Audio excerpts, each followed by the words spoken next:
What's going on, Dolphins fans? I'm Connor from the Dolphins Dive, and in today's video, I'm going to be going over the Dolphins' 53-man roster, and we got a little bonus of the captains being announced. Now, I know I'm late to reacting to the roster breakdown.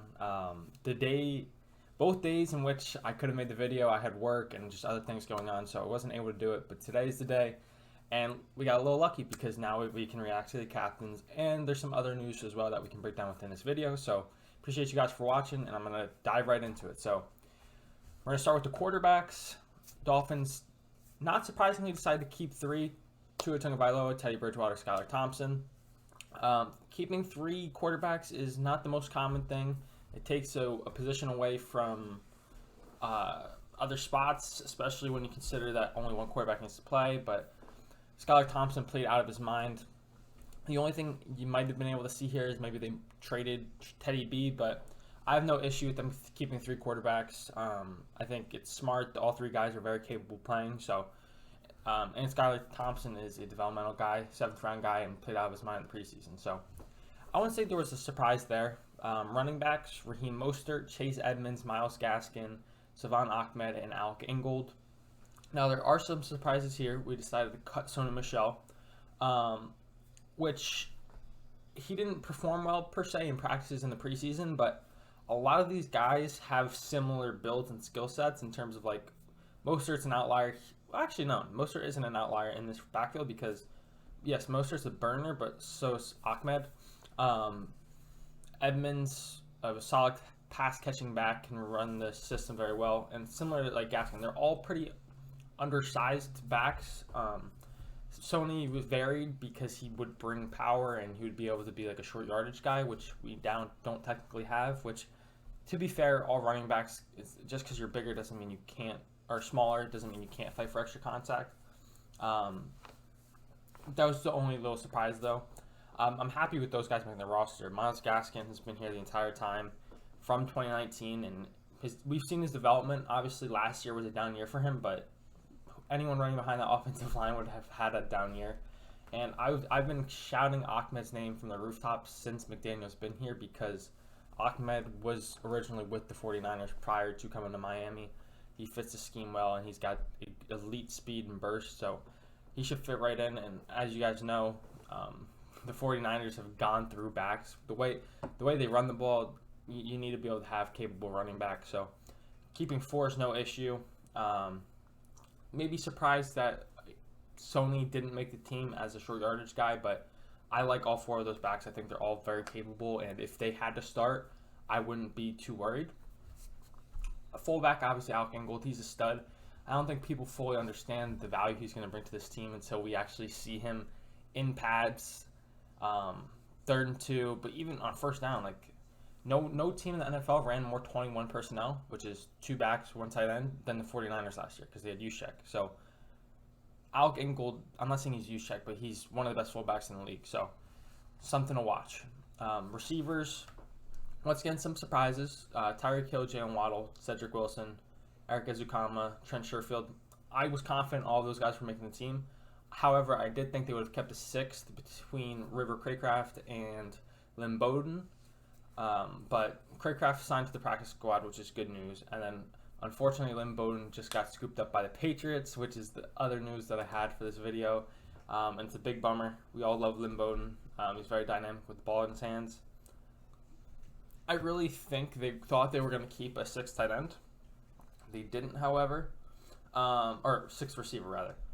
And the biggest reason I think they didn't is because they decided to bring 5 tight ends. So I'll break that out as I get to that position group. But the 5 receivers we have are all studs. I think from like 1 to 5, this is the best receiving core we've ever had that I can remember in recent memory. It's deep. They're all very capable. I was really expecting or hoping for Lynn Bowden to make the roster. Obviously, it didn't happen. It is what it is, though. And the fact that he's not on the P squad either tells me that Miami probably wasn't trying to get him, unless that's Lynn Bowden saying, hey, the Patriots receivers fucking suck. If I sign to their P squad, I have a chance of actually getting PT. I don't know. But the biggest reason I don't think they kept 6 receivers is because they brought 5 tight ends. Mike Gesicki, Durham Smythe, Easton Carter, Hunter Long, Tanner Connor. Two of those tight ends are very capable playing receiver between Gesicki and Tanner Connor. Tanner Connor is a transitioned wide receiver, so that's why I think they didn't decide to go to 6 receivers, because say you have an injury to a receiver and you need another guy, you just line Gesicki out in the slot, put another tight end on the field. Like, you can make away with that. And a lot of people were calling for Ethan Carter's head, because he does, if you cut him, you do save some cap. And I understand that for sure. But Ethan Carter showed over this preseason his versatility is pretty valuable because he can play fullback. And we've seen him play fullback last year, and he fucking sucked. But he looked much improved this year.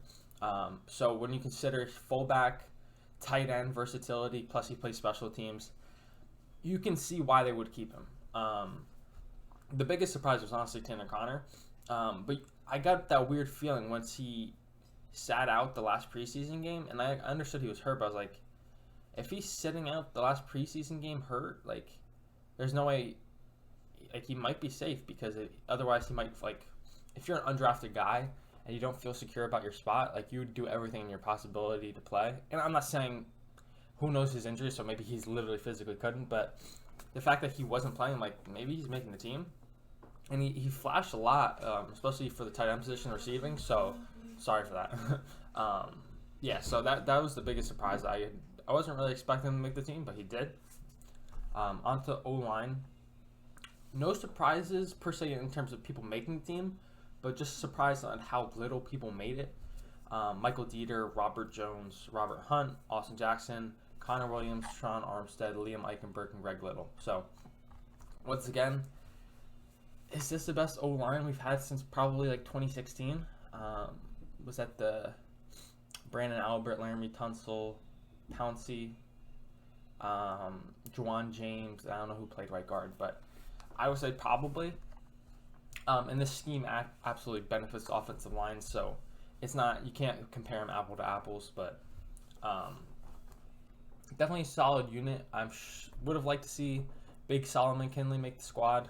Obviously, from the jump, he didn't seem like a scheme fit, but we all saw him play in the preseason. He was playing really, really tough, so bummer he didn't make the squad, but is what it is. We brought a couple of the guys back to the practice squad as well, so but yeah, eight linemen seems a little light. We might need to pick up one more guy before the season starts. Now to get to like probably our 2 deepest positions on the entire team between defensive line. Emmanuel Ogbah, Raekwon Davis, John Jenkins, Zach Sealer, Christian Wilkins. Those are 5 of the best run. That's an elite run defense right there. Just in the front line, not even including linebackers. We know what Sealer's been playing out of his mind. Christian Wilkins is primed for a big breakout. John Jenkins, a very, very sturdy like nose tackle. Him and Raekwon Davis can both play that position to pretty high levels. So high expectations for the D-line. On to the linebackers, which we kept 9. Although it's not a little fair because our outside backers are basically edge rushers, so they're very versatile. But we have Jalen Phillips, Andrew Van Ginkel, Jerome Baker, Sam McGuavin, which is a little surprised making the team, Duke Riley, Landon Roberts, Channing Tindall, Trey Flowers, Melvin Ingram. But in terms of an edge rusher perspective, that's a deep group. We might not have a huge name who's going to get 15 sacks, but between Phillips, Van Ginkel, Flowers, Melvin Ingram, and Ogbah, like, those are 5 legit dudes who can get after the passer. So, very, very deep group. Our inside backers aren't terrible when you consider Jerome Baker, who's also got versatility, Landon Roberts on early running downs rather, and then Duke Riley on passing downs, plus however they transition Tindall. Tindall's obviously an athletic freak. It's just about controlling that and making sure he's at the right place at the right time. But he's got a lot of potential. So if we refine that, he could be an every down guy, like high level guy. Onto the DBs. Xavier Howard, Noah Igbinoghene, Nick Needham, Elijah Campbell, who's like a corner / safety, Keon Crossan, corner, also elite special teamers, but he had a very good camp. Clayton Fedgelum, don't know how he made the team, but he did. Javon Holland, Brandon Jones, Eric Rowe, and Cater Kohu, UDFA, so that was pretty cool. Kader Kohou, probably the biggest surprise there. And Clayton Fedulum. I'm trying to. I mean, to be fair, there isn't necessarily another free safety, but we've all seen him. I don't want him on the defensive field, even. God bless anyone get hurt. He is a liability in coverage. He's obviously known for his special teams, so if they feel strongly about that, then that's fine. But pretty rough if he sees the field. But the biggest notice here is that Byron Jones is on the PUP, meaning he's missing the first 4 games, which is New England, Baltimore, Buffalo, and the Bengals. So could be a little rough not having our number 2 corner. We need to see. Noah Igbinoghene has gotten a lot of flack, but we need him to step up and hopefully fill that number 2 role strongly for those 4 weeks. I think he's plenty capable of doing so. It's just a matter of him having. And like I said, corners get burnt. Obviously, it seems Noah maybe got burnt a couple extra times, but you don't pay attention when he does well. Although he did get some flowers for when he did lock up someone in the Eagles game. But like, I don't think he's as bad as some people make him out to be. Plus, who knows how they do it? Maybe Crossan plays corner instead of Crossan had a great camp too. So it stinks, but considering how our defense plays, it's super reliant on the man press corners.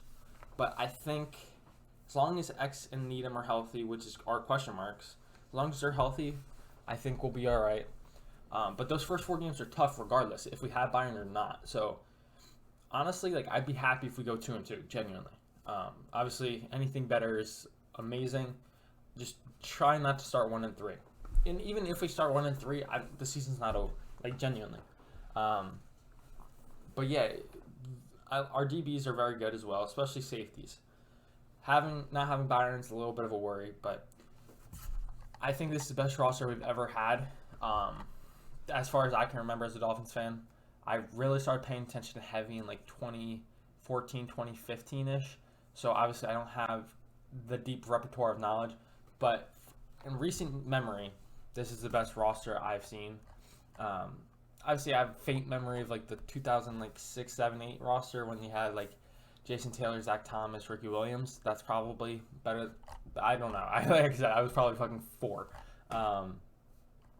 But top down, not many holes. Obviously, the cornerback's a little shaky. But then the surprise thing for the end of this video, we're going to be announcing the team captains. Quarterback, Tua Tagovailoa, finally getting the captain badge. Much overdue. I'm going to go offense-defense, but they separated oddly. They also got Teron Armstead. So, honestly, I was a little shocked because you never know how they're going to do a captain. Some teams have a lot, some teams don't have a lot, and recently the Dolphins would have like 5. But Armstead obviously coming in this offseason, doing enough from his teammates, because this is all, Mike McDaniel said this is player voted, so this is players getting respect from their teammates. So Teron Armstead earning that badge as well. Actually, it's not even a surprise Armstead got it. He's always been a captain in New Orleans too. He's a superstar. So Tua, Armstead, the Cheetah, Tyreek Hill also getting it. This is no surprise. He's won over that locker room. He's the ultimate hype man for those guys. And you can tell he takes care of his people. So that's it for the offensive side of the ball. Now defensively, we're going to go from D-line up. Christian Wilkins getting the nod, which isn't I wouldn't say it's a surprise. If you had opponents ask who should be captain, he wouldn't be one of those guys. But Christian Wilkins is we all love Wilkins. He brings relentless energy. He's just a great dude. So glad to see him get it. Landon Roberts, also not a surprise. Yes, he might be a liability in coverage sometimes. I'm a big E-Rob fan. Genuinely. Like, you hear this guy talk, he's a fucking amazing guy. Love his dark grind. So happy he's captain again. Then you have Xavier Howard.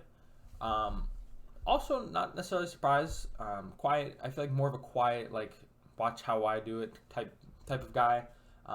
But happy he made it. He's been here since his rookie year, and has just been elite ever since. Well, his first year was rough, but since he's been elite.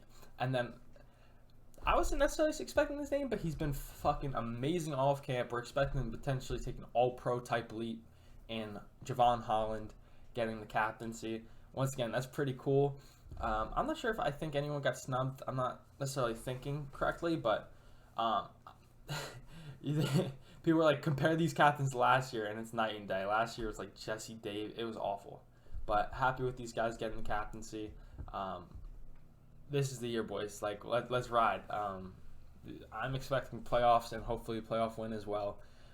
Expectations are high, and just excited for the season.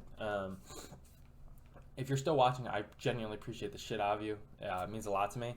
I'm intending to kind of take an all-in approach on my YouTube channel and everything else this year. I'm intending to do at least 3 videos, so I'm going to do like a really cool in-depth breakdown of each team prior. So like I'm going to have like the game plan prior to the game, then the game recap, and then like probably like a film breakdown of the game. So hopefully 3 videos a week, all super in-depth, giving like my analysis pre-game, right after the game, and then after getting the film, going over individual performances. So hope you guys are looking forward to that. If you're interested in Mike McDaniel shirts, mugs, or hoodies, check out thedolphinstock.com. Link will be in the description down below. Until next time, I'll catch y'all.